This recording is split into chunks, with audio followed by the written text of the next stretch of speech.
Hello दोस्त, आप सभी का स्टडी विद गुरु जी के चैनल पर स्वागत है। तो हम लोग प्राचीन भारत इतिहास पढ़ रहे थे, तो इसी में प्राचीन भारत के इतिहास का स्रोत आज देखेंगे। तो चलिए शुरू करते हैं।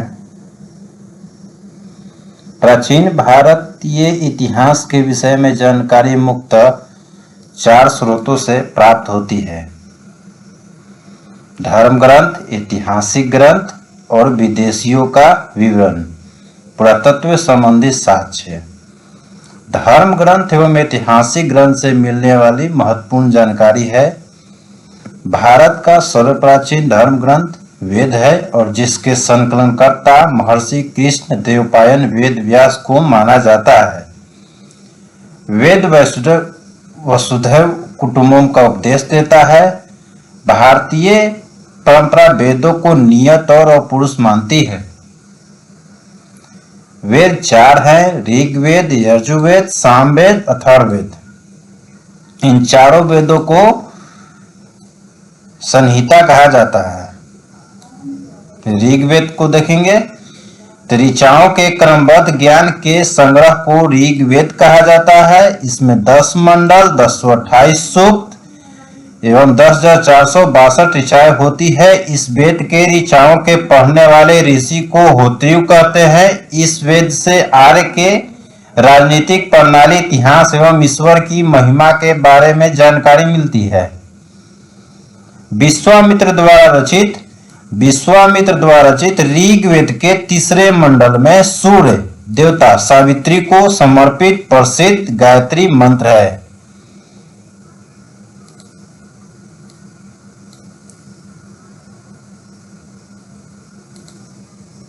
गायत्री मंत्र है और इसके 9वें मंडल में सोम देवता का उल्लेख है। इसके 8वें मंडल की हस्तलिखित ऋचाओं को खील कहा जाता है। ऋग्वेद का सबसे बड़ा मंडल 10वां मंडल है। इसमें नदी स्तुति सूक्त, पुरुष सूक्त, नासदीय सूक्त, सूर्य सूक्त आदि सम्मिलित है। चतुष्वर्ण्य समाज की कल्पना का आदि स्रोत पुरुष सूक्त है, जिसके अनुसार 4 वर्ण है। आदि पुरुष ब्रह्मा के क्रमशः मुख, भुजा और जांघ और चरणों से उत्पन्न हुए। धर्म सूत्र 4 प्रमुख जातियों की स्थितियों, व्यवसायों, दायित्वों, कर्तव्यों तथा विशेषाधिकारों में स्पष्ट विभेद करता है। ऋग्वेद में कई परिच्छेदों में प्रयुक्त अधन्य, जिसका वध नहीं किया जाता है, अधन्य का मतलब होता है शब्द का संबंध है वो गाय से है। ऋग्वेद में ब्रह्म का उल्लेख तो है किंतु आत्मा का उल्लेख नहीं है। ईसा पूर्व एवं ईस्वी, वर्तमान में प्रचलित ग्रेगोरियन कैलेंडर ईसाई धर्म गुरु ईसा मसीहा के जन्म वर्ष पर आधारित है। ईसा मसीहा के जन्म के पहले के समय को ईसा पूर्व कहा जाता है। ईसा पूर्व में वर्षों की गिनती उल्टी दिशा में होती है। जैसे महात्मा बुद्ध का जन्म 563 ईसा पूर्व में हुआ एवं मृत्यु 483 ईसा पूर्व में हुआ, यानी ईसा मसीहा के जन्म के 563 वर्ष पूर्व महात्मा बुद्ध का जन्म एवं 483 वर्ष पूर्व मृत्यु हुई। ईसा मसीहा की जन्म तिथि से आरंभ हुआ सन ईस्वी सन कहलाता है। इसके लिए हम लोग संक्षेप में ईस्वी लिखते हैं। ईस्वी को लैटिन भाषा के शब्द एडी में भी लिखा जाता है। एडी यानी एनो डोमिनी, जिसके शाब्दिक अर्थ होता है in the year of lord. Vincent Arthur Smith ने प्राचीन भारत का पहला सुव्यवस्थित इतिहास अर्ली हिस्ट्री ऑफ इंडिया में 1904 ईस्वी में तैयार किया। इस पुस्तक के 1/3 भाग में केवल सिकंदर का आक्रमण मिलता है। इसमें भारत के स्वेच्छाचारी शासन वाला देश कहा गया है, जिसे ब्रिटिश शासन की स्थापना से पहले कभी राजनीतिक एकता का अनुभव नहीं हुआ था। उन्होंने लिखा है, वस्तुतः भारतीय इतिहास का सरोकार शासन के एकमात्र स्वरूप तानाशाही से ही है। वामनावतार के तीनों पगों के आख्यान का प्राचीनतम स्रोत ऋग्वेद ही है। वामन अवतार भगवान श्री नरहरि के पहले ऐसे अवतार थे जो मानव के रूप में प्रकट हुए। उनके पिता कश्यप ऋषि, माता अदिति थी। वे बौने ब्राह्मण के रूप में जन्मे थे। भागवत पुराण के अनुसार वामन अवतार का उल्लेख भगवान विष्णु द्वारा इंद्र को पुनः स्वर्ग लोक पर अधिकार दिलाना था। वामन भगवान को दक्षिण भारत में उपेंद्र के नाम से जाना जाता है। ऋग्वेद में इंद्र के लिए 200 तथा इंद्र के लिए 250 तथा अग्नि के लिए 200। ऋग्वेद में इंद्र के लिए 250 तथा अग्नि के लिए 200 ऋचाओं की रचना की गई है। प्राचीन भारतीय इतिहास के साधन के रूप में वैदिक साहित्य में ऋग्वेद के बाद शतपथ ब्राह्मण का स्थान आता है। तो ये ध्यान रखिएगा, ये लाइन बार बार एग्जाम में पूछा जाता है। यूनेस्को ने पुणे के भंडारकर ओरिएंटल रिसर्च इंस्टीट्यूट में संरचित ऋग्वेद की 30 पांडुलिपियों को वर्ष 2007 में memory of the world register में शामिल किया है। आगे हम लोग यजुर्वेद के बारे में पढ़ेंगे। सस्वर पाठ के लिए मंत्रों तथा बलि के समय अनुपालन के लिए नियमों का संकलन यजुर्वेद का है। इसके पाठकर्ता को अथर्वयु कहते हैं। यजुर्वेद में यज्ञों के नियम एवं विधि विधान का संकलन मिलता है। इसमें बलिदान विधि का भी वर्णन है यजुर्वेद में।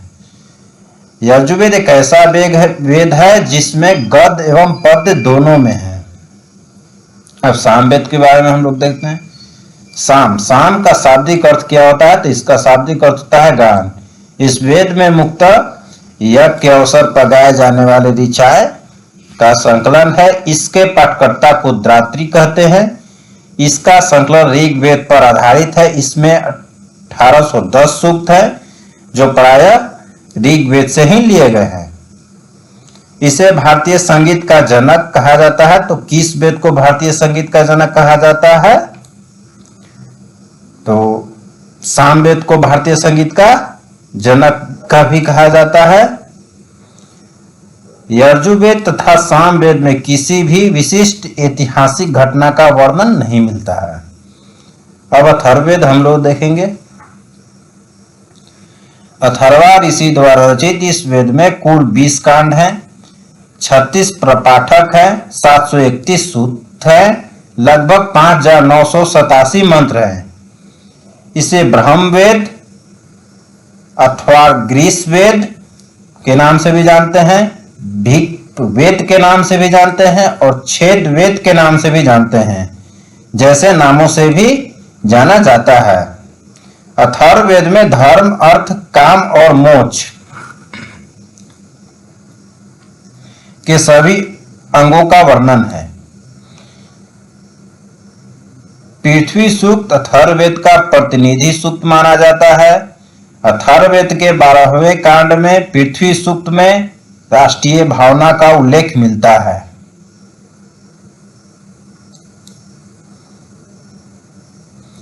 इसमें मानव जीवन के सभी पक्षों, गृह निर्माण, कृषि की उन्नति, व्यापारिक मार्गों का गहन खोज यानी कि रोग निवारण, समन्वय, विवाह तथा परिणय, गीतों, राजभक्ति, राजा का चुनाव, बहुत से वनस्पतियों एवं औषधियों, शाप, वशीकरण, प्रायश्चित, मातृभूमि, महात्म्य आदि का विवरण दिया गया है। कुछ मंत्रों में जादू टोना का भी वर्णन किया गया है।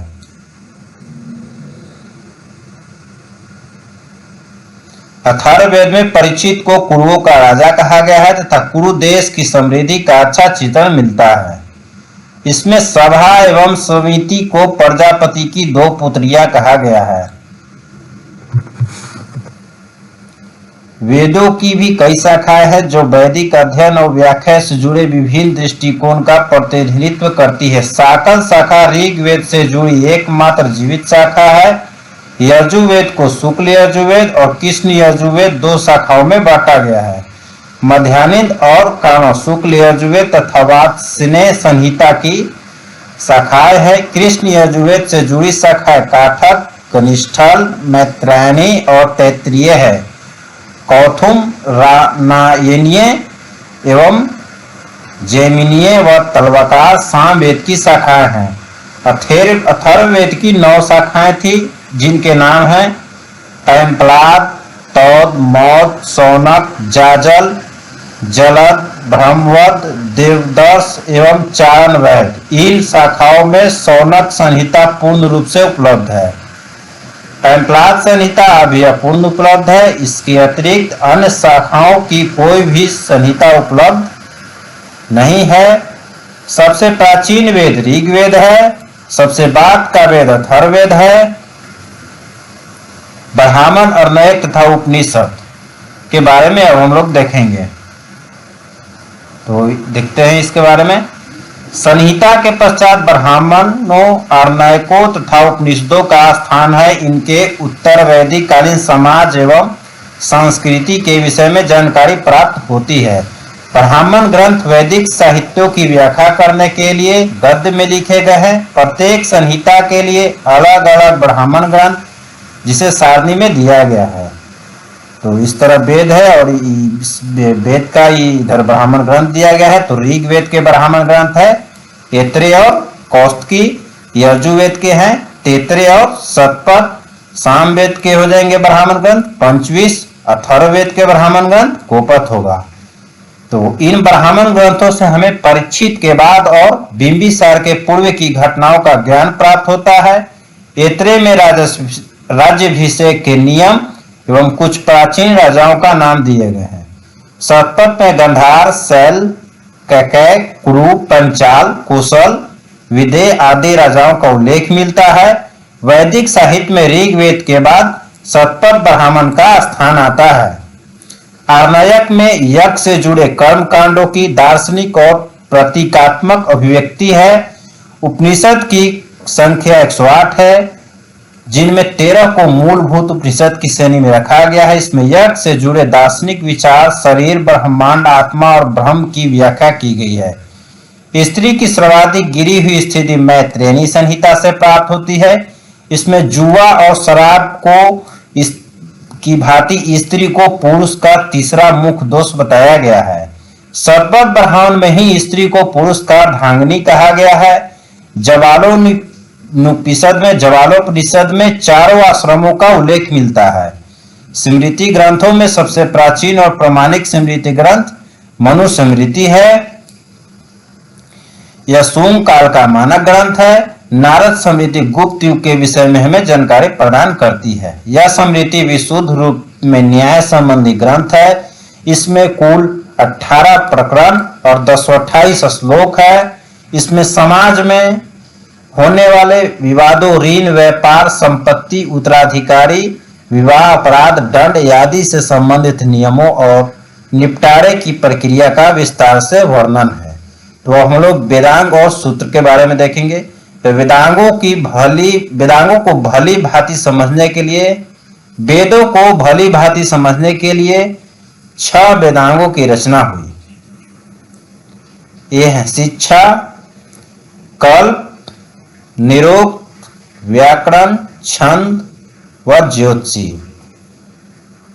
वैदिक साहित्य को अक्षुण्ण बनाए रखने के लिए सूत्र साहित्य का प्रणयन किया गया। सूत्र साहित्य का मुख्य उद्देश्य ज्ञान को संक्षिप्त रूप से संरक्षित करना ताकि उसे आसानी से याद किया जा सके।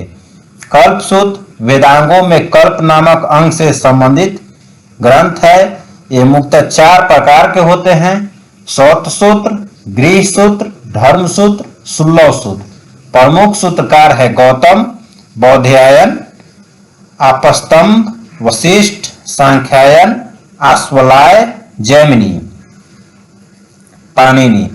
सूत्रों में गौतम धर्म सूत्र सबसे प्राचीन माना गया है। पुराण के बारे में हम लोग देखते हैं। भारतीय ऐतिहासिक कथाओं का सबसे अच्छा क्रमबद्ध विवरण पुराणों में मिलता है। इसके रचयिता लोमहर्ष तथा इनके पुत्र उग्रश्रवा माने जाते हैं। इनकी संख्या 18 है। पुराणों की संख्या 18 है, जिनमें केवल 5 पुराण है: मत्स्य, वायु, विष्णु, ब्राह्मण, भागवत में ही राजाओं की वंशावली प्राप्त होती है। अधिकतर पुराण सरल संस्कृत श्लोक में लिखे गए हैं।